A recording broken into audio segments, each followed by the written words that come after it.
Closed doors, I'm a fool for your love.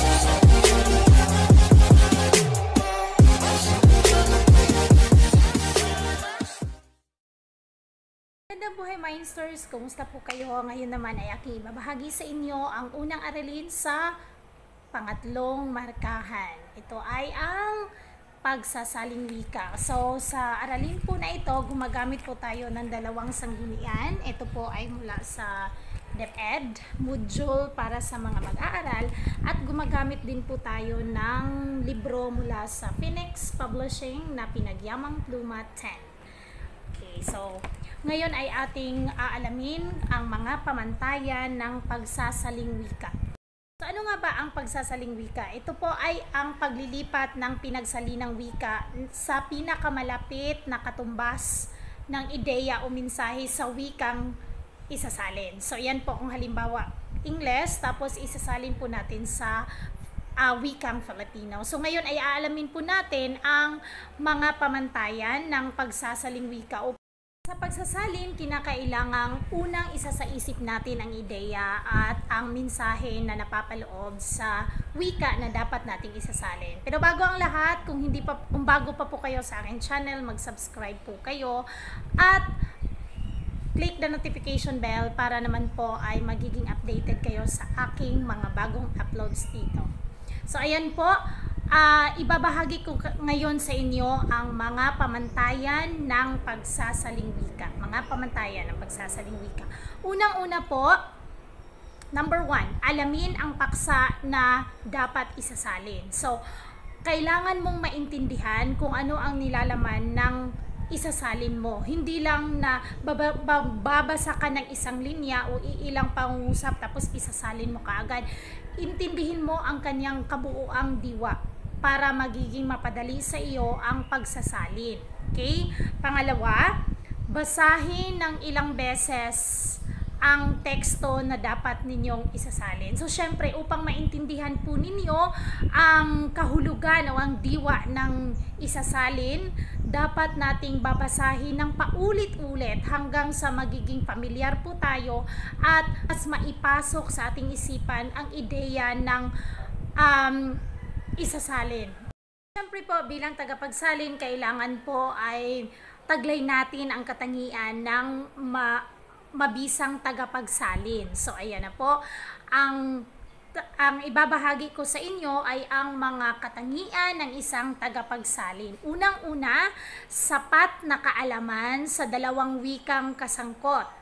So, kapag halimbawa po English, tapos isasalin natin sa Filipino, dapat meron po tayong sapat na kaalaman sa dalawang wikang iyan. Kasi madalas, kapag nagsasalin po tayo ng English, tapos isasalin po natin sa Filipino, yung naiisip po natin ay napakadali ng English, napakahirap hanapan ng katumbas sa Filipino.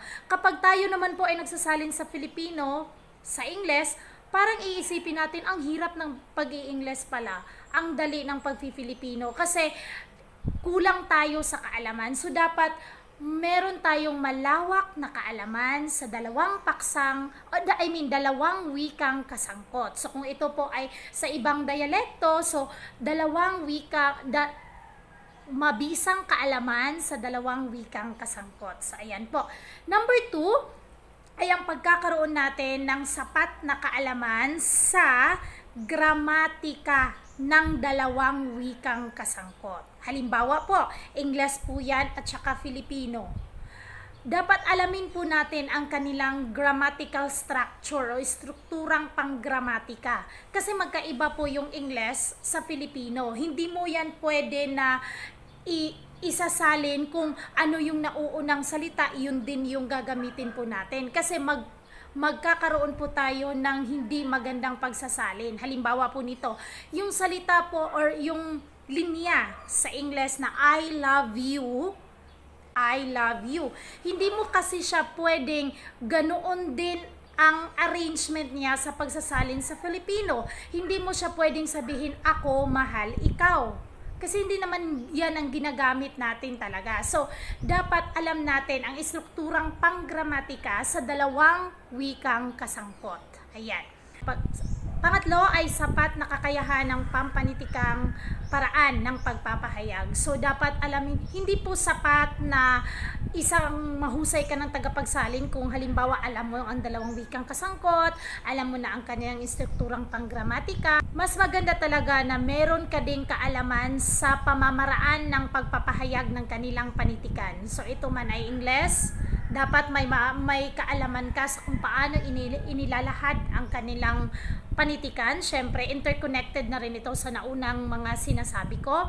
At sa Filipino din. Kasi ang ating mga aralin sa Filipino 10 ay pawang mga salin mula sa iba't ibang panitikan sa iba't ibang bansa. So, yun.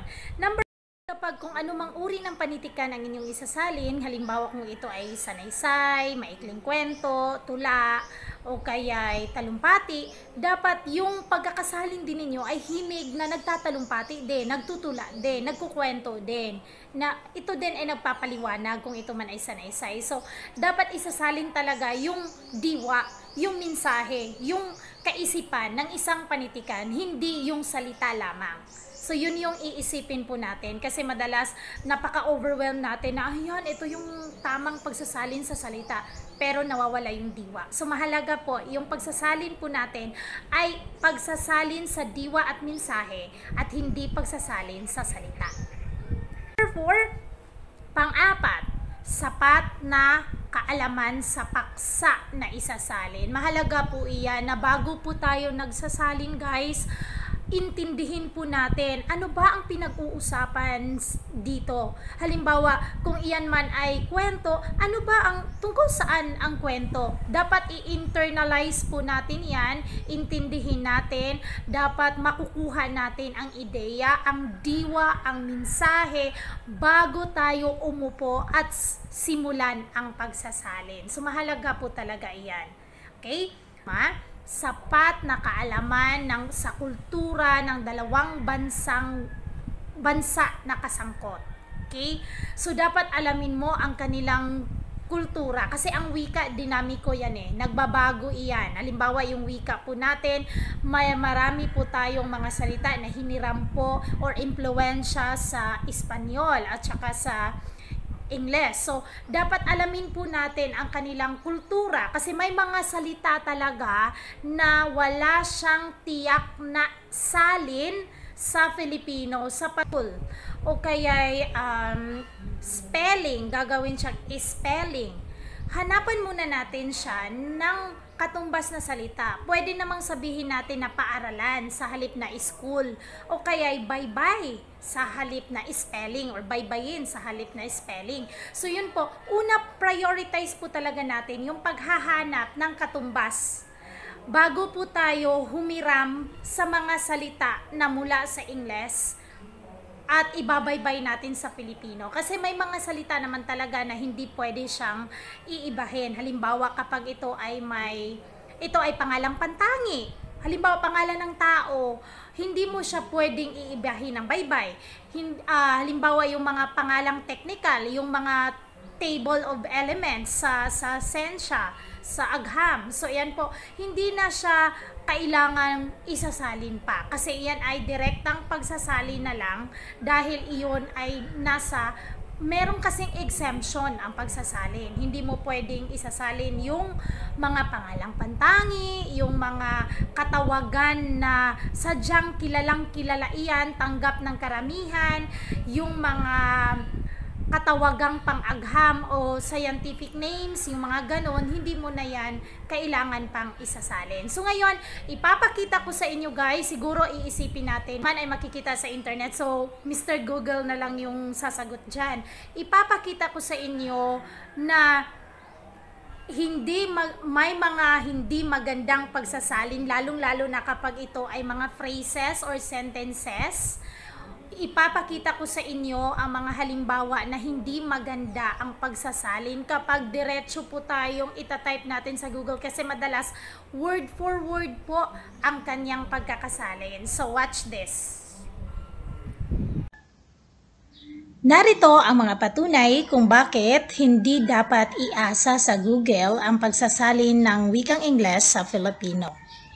Halimbawa po sa linyang It's raining cats and dogs. So yan po ay isang idiomatikong pahayag. Sa Google o kapag atin pong hahanapin ang kanyang translation sa internet, ang magiging pagsasalin po niya ay umuulan ng mga pusa at aso, na mali naman ang kahulugan sapagkat ang kahulugan ng It's Raining Cats and Dogs ay umuulan ng malakas.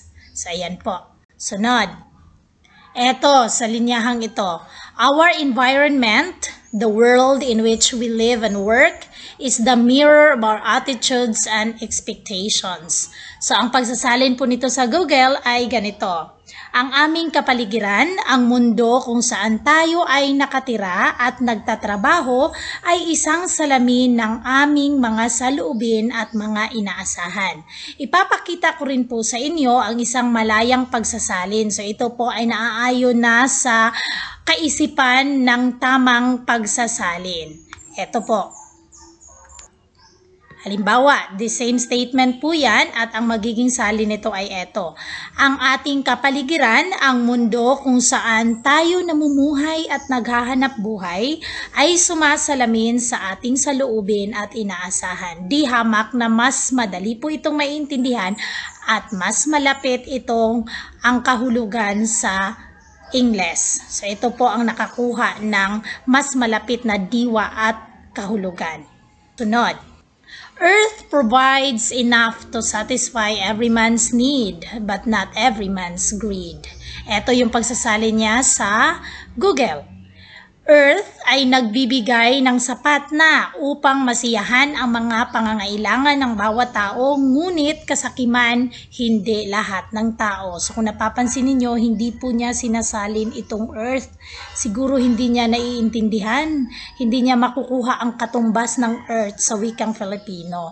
Pero kung isasalin po natin iyan, tayo yung magsasalin, batay sa kaisipan ng pagsasaling wika, ito po ang magiging salin. Ang mundo ay nakapagbibigay ng sapat upang matugunan ang pangangailangan ng bawat tao, ngunit hindi ang kasakiman ng tao. So kung napapansin po ninyo, ito talaga ang sumusunod sa kaisipan ng pagsasaling wika kung saan nakukuha natin ang diwa at mensahe ng nasa Ingles. So yan. Ayan guys, sana nakatulong sa inyo ang video na ito upang mapagaan ang inyong pag-aaral sa Filipino 10. Ito po ay unang aralin sa ikatlong markahan. Meron po akong halimbawa ng isang tula na isinasalin na ang link ay nasa description box. Meron din po akong halimbawa ng isang pagganap ng pagsasalin ng isang awitin mula sa Ingles sa wikang Filipino na ginagawa ng aking mga dating estudyante. Ayan po, sana may natutunan kayo. I-share nyo po, ibahagi nyo ang video na ito sa iba pang mga grade 10 upang mas marami po ang matututo at masiyahan sa ating aralin. Ayan na po. Don't forget to subscribe at mag-bell all para magiging updated kayo sa susunod nating mga video lessons. Hanggang sa muli, thank you po. Salamat sa inyong lahat.